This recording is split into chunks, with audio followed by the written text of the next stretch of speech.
विष्णु भगवान के पास। विष्णु भगवान बोले क्या हुआ, पता लगा सत्संग की महिमा?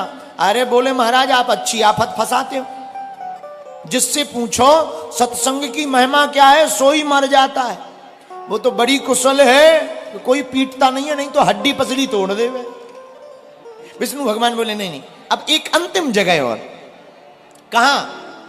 एक राजा है, राजा के घर पर अभी अभी बच्चा हुआ है, बेटा। राजा से मत पूछना, उस बेटे से जाकर के पूछना सत्संग की महिमा क्या है। नारद जी बोले महाराज बस करो, हमें नहीं जानना है। बोले क्यों? बोले गिरगिट और तोता में तो पिटे नहीं, कहीं राजा के बेटा से पूछा कि सत्संग की महिमा क्या है, वो कहीं मर गया तो राजा इतनी मार मारेगा फांसी पे चढ़ा देगा, पूरी बाबागिरी निकल आएगी। इसलिए महाराज ना हमें जानना है ना हमें प्राण आफत में डालना है। विष्णु भगवान बोले नहीं, हमारी आज्ञा है, आप जाइए जाकर के पूछिए। नारद जी ने कहा अब आपकी आज्ञा है, टाल नहीं सकते। नारद जी गए डरते डरते, राजा से बोले हमें आपके बेटे से मिलना है, आशीर्वाद देना है। राजा बोले दे दो महाराज। गए नन्हा सा बालक, हाथ जोड़ करके नारद जी डरते डरते पूछने लगे भैया वैसे तो हमें भरोसा है कि कहीं तुम भी टबक मत जाना, अब जो होना होगा सो देखा जाएगा, प्रभु की आज्ञा है, मना कर नहीं सकते, तुम ही बता दो, हो तो तुम बच्चे बोलोगे क्या? फिर भी पूछते हैं बताओ भैया सत्संग की महिमा क्या है? वो बालक इतना सुनते ही हंसने, बोलो कुछ भी, सत्संग की महिमा क्या है? वो बालक हंसता हुआ बोला महाराज यही सत्संग की महिमा है। बोले क्या? बोले पहले जब आप आए थे तब हम गिरगिट थे, आपने सत्संग कहा तो प्राण छूट गए, तो हम तोता बने महात्मा के घर, लेकिन जब आप दोबारा आए और दोबारा मैं पूछा सत्संग क्या है तो प्राण छूट गए। और ये क्षण भर सत्संग का अर्थ है कि हमें राजा के जन्म घर पर पुत्र होने का सौभाग्य प्राप्त हो गया। ये सत्संग की बात, इतना विराट हमारा सत्संग का प्रताप। एक बात बोले सनातनियों, मेरे पागलों, ये हमारा सौभाग्य है कि हमें सनातन धर्म में जन्म लेने का मौका मिला। ये इतना व्यापक, इतना बड़ा है। अरे और मजहबों वालों के पास में तो एक ही किताब है, एक ही भगवान है। अपना सनातन देखो कितना व्यापक है। 4 वेद, 6 शास्त्र, 18 पुराण, उपनिषद, गीता, महाभारत और यहां तक कि 33 कोटि के देवी देवता, ये हमारे सनातन की महिमा है। धन्य है सनातन। और इसमें सत्संग की एक बात और है, जो भी सत्संग सुनता है, सत्संग में बैठता है, सत्संग में आता है भैया, उसको 7 लाभ होते हैं। कितने? बोलिएगा जरा जोर से, अरे जोर से बोलिएगा। 7। अच्छा एक बात बताओ, भूख तो नहीं लगी तुम्हें? तो काहे कंजूसी कर रहे हो भैया? बोलो जय सिया राम। अब बताओ सत्संग सुनने से कितने लाभ हैं? कौन कौन से? कह दो महाराज वही पता होता तो हम कथा ना बांच रहे होते। आप काहे को बुलाते हैं? हाँ जी या ना जी? मैं से एक बात बोले, राजस्थान के लोग होते बहुत बढ़िया हैं, बहुत अच्छे होते हैं राजस्थान के लोग। सुनिए सत्संग के 7 लाभ। पहला लाभ क्या है? विचार की शुद्धि। कई लोगों का प्रश्न होता महाराज जी हमारा मन बड़ा विचलित रहता, बहुत गंदे विचार आते, बड़े परेशान रहते। अच्छा कोई बात नहीं भैया, बहुत ज्यादा परेशान रहते, गंदे विचार आते, घबराओ मत। एक घड़ी आधी घड़ी, आधियों में पुनियाद। एक घड़ी 24 मिनट, 24 मिनट नहीं तो 12 मिनट। 12 मिनट नहीं, पूरी कथा नहीं तुम सुन सकते, 1 मिनट आकर कथा में बैठ जाओ।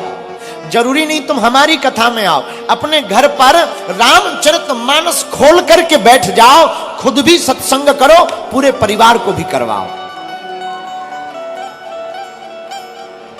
भैया पहले का आप लोगों को पता हो, याद हो, हमें तो बहुत याद है। पहले घर में रात को जब ब्यारी हो जाती थी ना, ब्यारी जानते हो ना, रात का भोजन जिसे हमारी बुंदेली में बयारी कहते हैं, ब्यारी हो जाती थी ना, तो रात को फिर दादाजी मोटा सा चश्मा लगाकर रामायण पढ़ते थे। आग जल रही होती है और पूरा परिवार बैठकर सुनता था। और जब से आगी लगी, जब टीवी और बीबी चली, हनुमान जी भैया टीवी से तो हनुमान जी बचावे, अब टीवी का भी जमाना चला गया, अब आ गया मोबाइल का जमाना।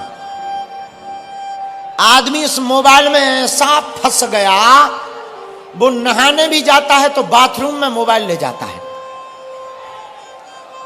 बहुत बुरा फंस गया, बहुत बुरा फंस गया। ये मोबाइल बहुत खतरनाक है। हनुमान जी बोलो जय सिया राम। अरे जरा जोर से बोलो ना, और जोर से बोलो।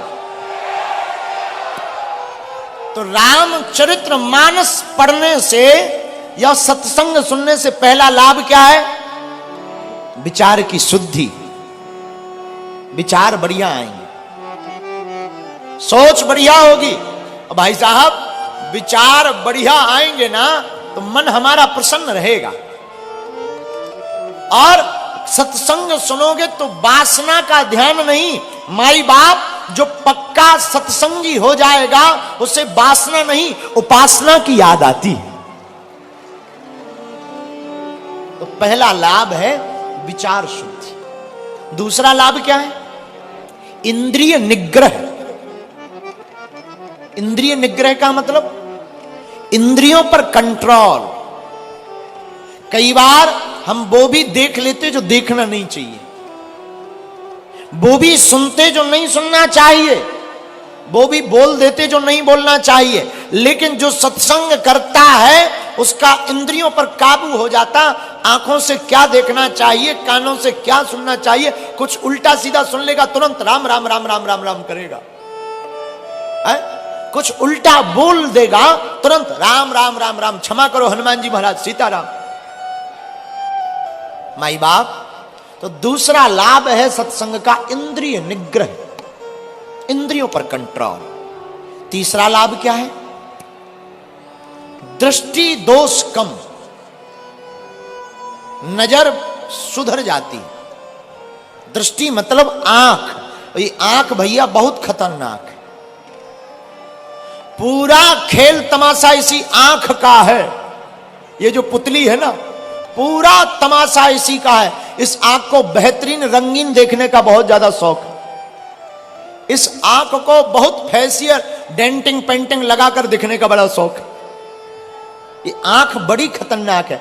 माई बाप, आंख अगर सुधर गई कि क्या देखना, कब देखना, किनका दर्शन करना, वो आदमी जीते जी मुक्त हो जाता है। तीसरी बात इसी में, आंख देखने यथा दृष्टि तथा सृष्टि। आप जैसा देखेंगे वैसा संसार आपको दिखाई पड़ेगा। तो तीसरा लाभ है दृष्टि दोष से मुक्ति। चौथा लाभ क्या है? बहुत से लोग आते हैं, गुरुजी हमारा मन बड़ा विचलित रहता, मन स्थिर नहीं है, पूजा में मन नहीं लगता, मन बड़ा चंचल है। माई बाप, मन चंचल हो तो घबराना नहीं। आप सत्संग की आदत डाल दीजिए, आपका मन स्थिर होने लगेगा। धीरे धीरे धीरे धीरे आपके मन पर रसरी आवत जायते सिल पर परत निशान।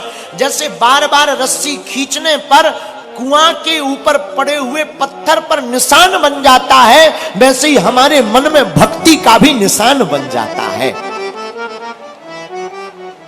बोलो जय सिया राम। ये चौथा लाभ। पांचवा लाभ क्या है? मनुष्य की बुद्धि की शुद्धि। बुद्धि शुद्ध कैसी हो? कैसे हो? बुद्धि बुद्ध कैसे बने, बुद्धि प्रबुद्ध कैसे बने? माई बाप ये तभी संभव है जब आप सत्संग सुनेंगे। रामचरितमानस कहती है, पढ़िएगा चौपाई कभी। बिनु सतो संग विवेक न होई,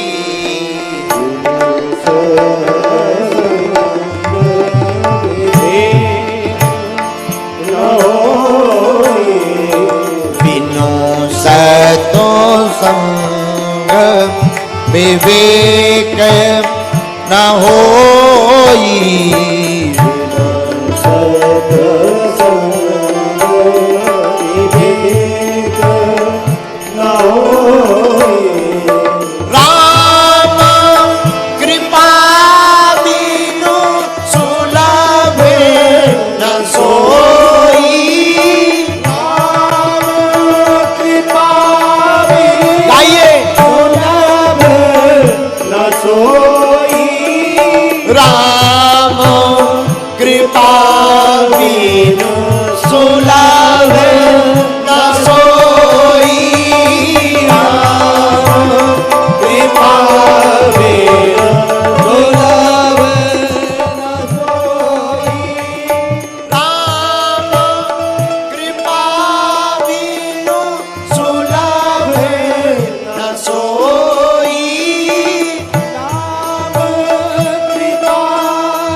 रघुपति राघव राजा राम, रघुपति राघव राजा राम, पतित पावन सीताराम, पतित पावन सीताराम, बिनु सतो संग विवेक न होई।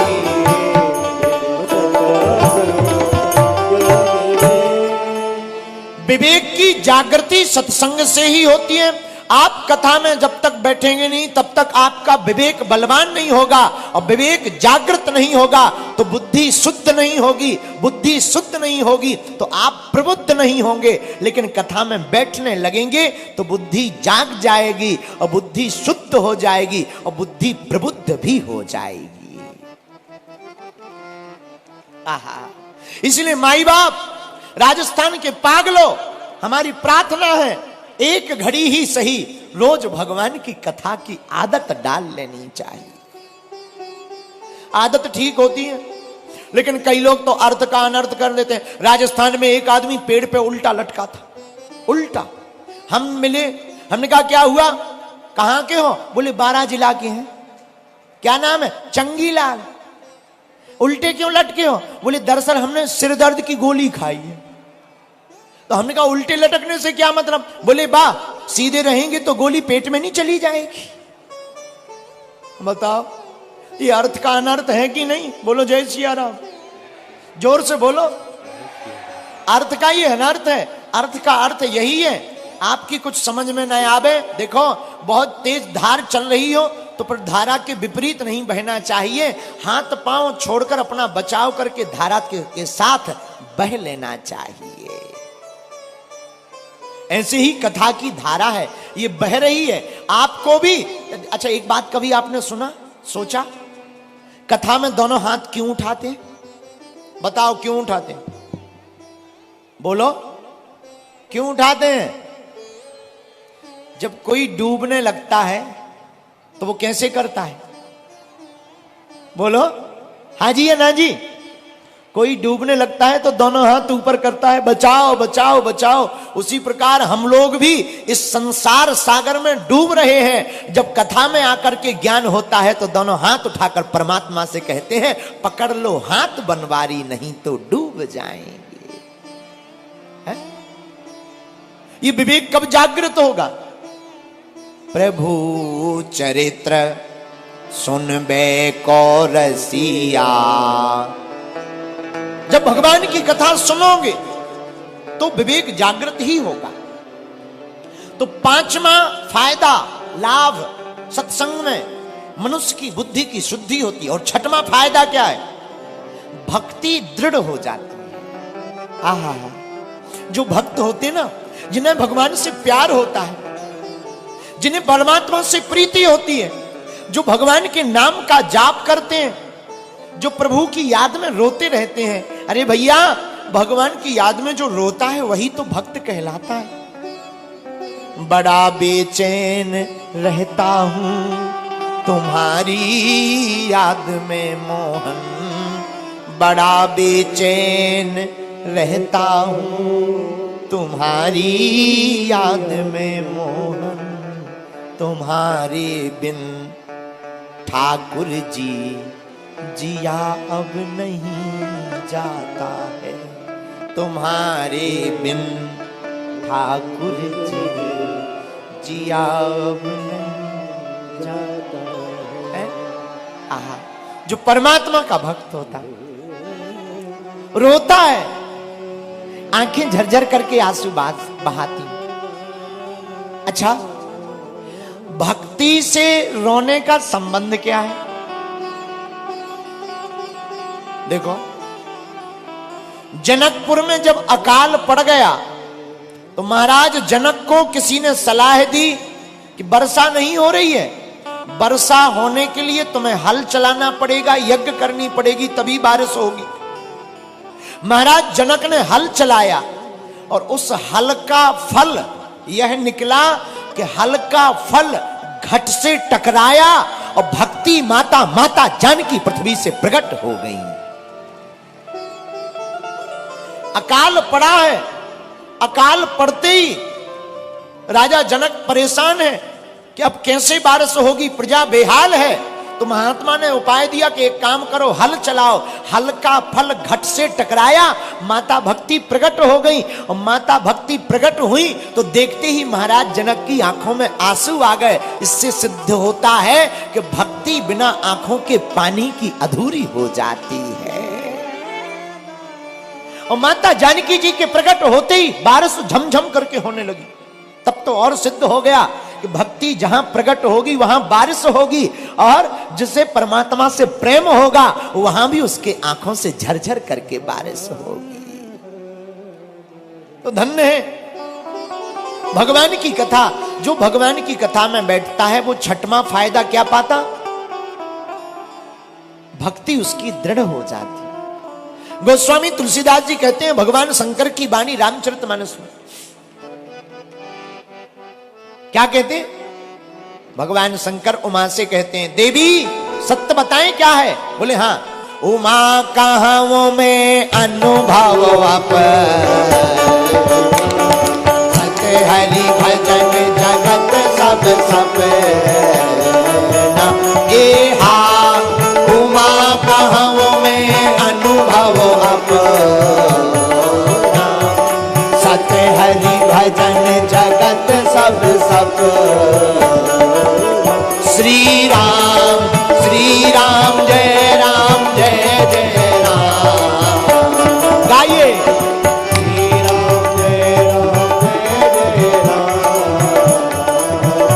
श्री राम जय राम जय जय राम। श्री राम जय राम जय जय राम।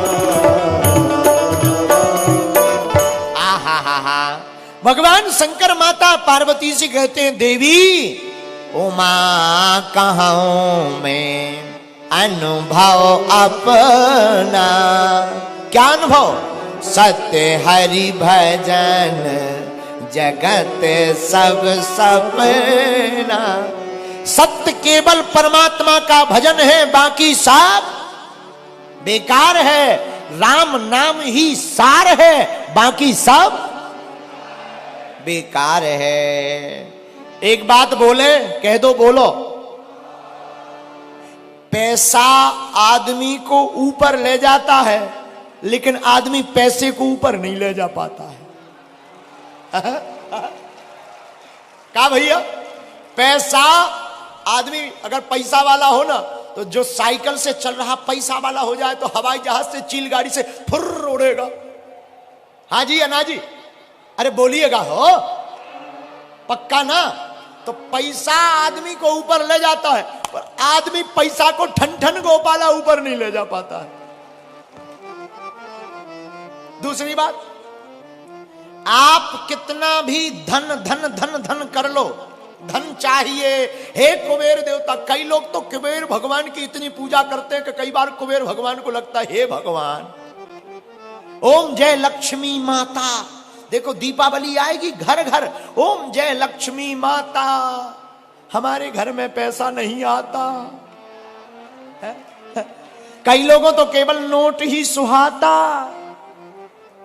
है। कई लोगों के भारत में नहीं, विदेशों में भी है खाता है? अच्छा, लेकिन एक बात बोले, धन कितना भी तुम धन धन धन कर लो, जब मरोगे तो कार्ड में निधन ही लिखेगा। क्या लिखेगा? क्या लिखेगा कार्ड में? अमुक अमुक आदमी का निधन हो गया, जिंदगी भर करते रहे धन, बाद में लिख गया निधन ठटरी के बारे। बोलो जय सिया राम। तो क्या करें गुरुजी? अगर हमारे पास पैसा है भी तो क्या करें? कुछ नहीं, कल जाके कथा में चढ़ा दो। अरे कुछ मत करो, जो है भगवान का दिया है उसको सत्मार्ग में लगा दो, गरीबों की सेवा में लगा दो, और जो है उससे गरीब बेटियों का विवाह करवा दो। भगवान की कथा सुनो और दूसरों को भी सुनवा दो। है? बोलो जय सिया राम, जोर से बोलो। अब जिनके पास नहीं है वो क्या करें? जिनके पास है, ये तो उनका उपाय। कोई कहे गुरुजी हम तो गरीब आदमी हैं, हम क्या करें? सुनो, ना पैसा लगता है, ना रुपया लगता है, राम राम बोलिए बड़ा अच्छा लगता है। ना पैसा लगता है, ना रुपया भैया, ना पैसा लगता है, ना रुपया लगता है, राम राम बोलिए बड़ा अच्छा लगता। क्या लगता है? बड़ा अच्छा लगता है, बड़ा अच्छा लगता है, बड़ा अच्छा लगता है। भैया जिनके पास धन है वो ये काम करें, और जिनके पास नहीं है वो ये काम करें, और जिनके पास है और नहीं है वो दोनों मिलकर के ये काम करें। क्या? राम राम बोलिए बड़ा, बोलो बोलो, राम राम बोलिए बड़ा। एक बात और बोल दे, कह दो, बोलो, अरे कह तो दो जोर से। राजस्थान के पागलों, हमारी सुनो, अपने घर के बाहर सीताराम लिख दो, एक एक लाल झंडा लगा दो। पूछो क्यों? पूछो। रामायुध अंकित गृहे, शोभा बरनी न जाए, नव तुलसी का वृंद तहे, देखे हर से कबीरा। हनुमान जी जब लंका गए तो लंका में पूरी लंका घूमे, कहीं हनुमान जी का मन नहीं लगा, अच्छा नहीं लगा माय डियर। लेकिन जब बजरंगबली विभीषण के घर के सामने गए, क्या देखते हैं? रामायुध अंकित गृह, राम राम लिखा है, राम जी के चिन्ह बने, आयुध बाण, शोभा बरनी न जाए। इस घर की शोभा का वर्णन नहीं किया जा सकता। लाखों करोड़ों रुपयों की आप कोठी बना लीजिएगा, पर लाल झंडा सीताराम, तुलसी का पौधा बाहर नहीं होगा, फीका फीका लगेगा भाई साहब। लेकिन छोटा सा मिट्टी का मकान भी बना हो, लाल झंडा हनुमान जी उस पर बने हो और सीताराम लिखा हो और तुलसी का पौधा बाहर लगा हो, दूर से पहचान में आ जाता ये पक्के सनातनी का मकान है। रामायुध अंकित ग्रह शोभा बरनी न जाय, नव तुलसी का वृंद तह देख हरस कबीरा। तो हनुमान जी लंका में किसके द्वार पर रुके? विभीषण के घर के बाहर। क्यों?